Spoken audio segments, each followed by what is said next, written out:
अस्सलाम वालेकुम, welcome back. उम्मीद करता हूँ आप खैरियत से होंगे। सबसे पहले दोस्तों से रिक्वेस्ट है कि मेरे चैनल को सब्सक्राइब करें, लाइक करें और बेल आइकन का बटन दबाएं और अपना फीडबैक जो है वो ज़रूर दीजिएगा। अब बात करते हैं टेस्ट मैच की, टेस्ट सीरीज़ की। इंडिया वर्सेस इंग्लैंड तीसरा टेस्ट मैच, 2 दिन का खेल का जो इख्तिताम हो चुका है और आज है तीसरा दिन और कुछ ही देर में शुरू होने वाला है जनाब पहला सेशन तीसरे दिन का। पोजीशन आपको मैं दोनों टीमों की बताता चलूँ कि इंग्लैंड 387 ऑल आउट हो गया था और इंडिया इस टाइम 145 और 3 खिलाड़ी इंडिया के भी आउट हो गए हैं। कप्तान गिल आउट हो गए हैं, करण नायर आउट हो गए हैं और जायसवाल कल ही आउट हो गए थे, बल्कि कल ही तीनों कल ही आउट हो गए थे।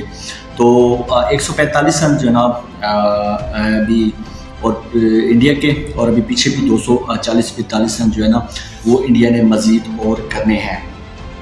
विकेट इस टाइम काफ़ी स्ट्रगल, बड़ी मुश्किल लग रही है। इंडिया को खेलने में काफ़ी दुश्वारी पेश आ रही है, वो खैर सबने नोट किया होगा। जॉफर आर्चर ने 4 साल बाद वापसी की और बड़ी धमाकेदार वापसी की जनाब। अपने पहले ही ओवर में जनाब आउट कर दिया जायसवाल को और अच्छी बॉलिंग कर रहे हैं जॉफर आर्चर अभी तक तो।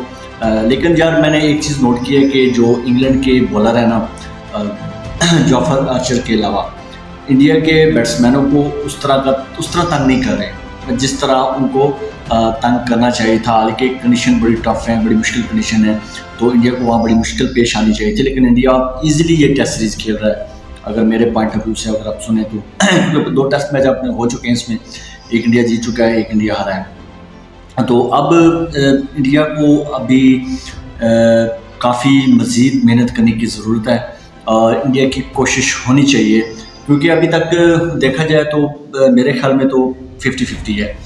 इंग्लैंड की भी कुछ ख़ास पोजीशन इतनी अच्छी नहीं है और इंडिया की भी इतनी अच्छी पोजीशन नहीं है, ठीक है। हाँ, इंडिया के लिए ये चीज़ है कि अब इंडिया ने 387 पहले इंग्लैंड के उतारने हैं और उसके बाद डिपेंड करता है कि इंडिया लीड कितनी देता है इंग्लैंड को ना। डेफिनेटली लीड देनी पड़ेगी।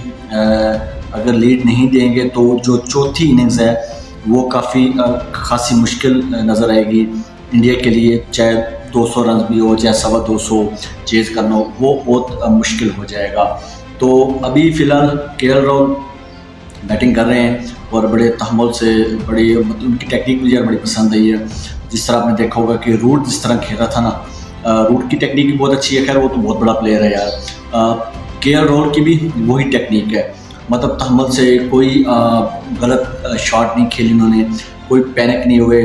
गिल जो है वो ज़रूर पैनिक हुए, कल मैं देख रहा था जॉफर आर्चर उनको बाउंसर मार रहे थे, वो थोड़ा सा पैनिक हुए थे।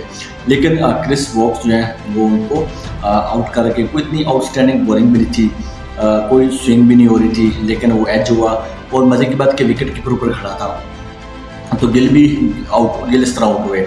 अब देखते हैं, अब पंट खड़े हैं विकेट पे और केएल राहुल खड़े हैं विकेट पे। दोनों बड़े मजबूत बैटर हैं इंडिया के। इस जोड़ी पे डिपेंड करेगा जी, ये जोड़ी जो है ना किधर तक लेके जाएगी इंडिया को। अगर तो इंग्लैंड आधे पौने घंटे में इन दोनों को आउट कर लेता है तो भाई फिर बहुत मुश्किल है 387। फिर मेरे ख्याल में तो 280, 230, 250 यहाँ तक इंडिया आ जाएगा, ठीक है। अगर पहला सेशन इंडिया सरवाइव कर जाता है तो फिर इंग्लैंड के बॉलरों के लिए ना काफ़ी मसला बन सकता है। मज़े की बात कि दोनों फॉर्म में बैट्समैन, पंट भी फॉर्म में है, हालांकि पंट को बॉल लगी थी जब विकेट कीपिंग कर रहे थे, तो सुनने में आ रहा था कि शायद हो सकता है कि वो बैटिंग ना करें। लेकिन अगर देखा जाए तो पंट को जो है ना इंजरी भी हुई थी, लेकिन उसके बावजूद पंट जो है वो खेल रहे हैं और डटे हुए हैं और आज उनकी इनिंग्स जो है ना बड़ा अहम किरदार होगा इन दोनों बैट्समैनों का ना। तो देखते हैं पहला सेशन किसके नाम रहता है, कौन सी टीम हावी होती है। इंग्लैंड आउट करता है पहले सेशन में इस जोड़ी को, या फिर ये जो जोड़ी खड़ी है ये सर्वाइव कर जाएगी, देखने वाली बात है।